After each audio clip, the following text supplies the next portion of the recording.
Sebas. eta Portugalgo gobernuak sinatutako austeridade programa baten ondorioz ezarri nahi dizkieten neurrien aurkako greba da.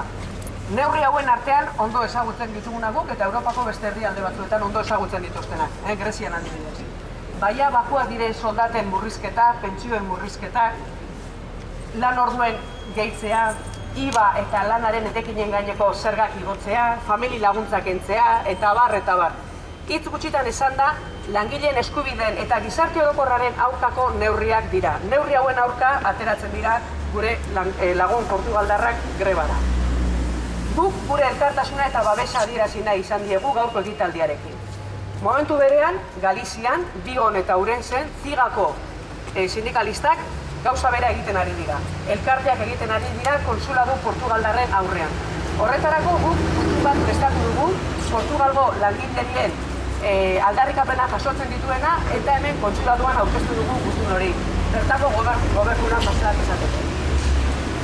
Portugaleko langileen eta sindikalistekin borrokarekin bat egiten dugulako, haien borroka eta gure borroka berdina direlako gure elkartasun guztia Portugaleko langileen.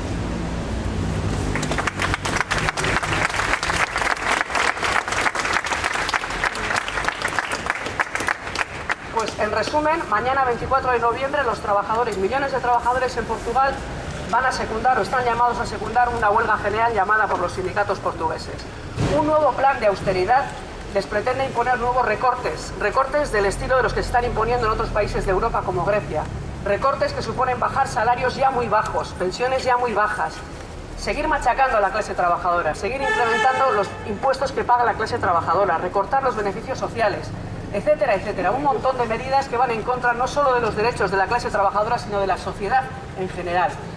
Hemos querido hacer esta concentración aquí para demostrar nuestra solidaridad y apoyo a la lucha de los trabajadores portugueses porque entendemos que es la misma lucha la que llevamos aquí y allí.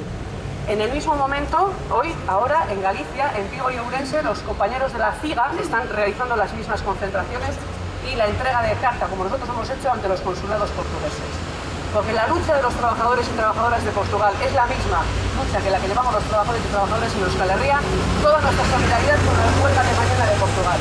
Eskerrik asko etortzeagatik.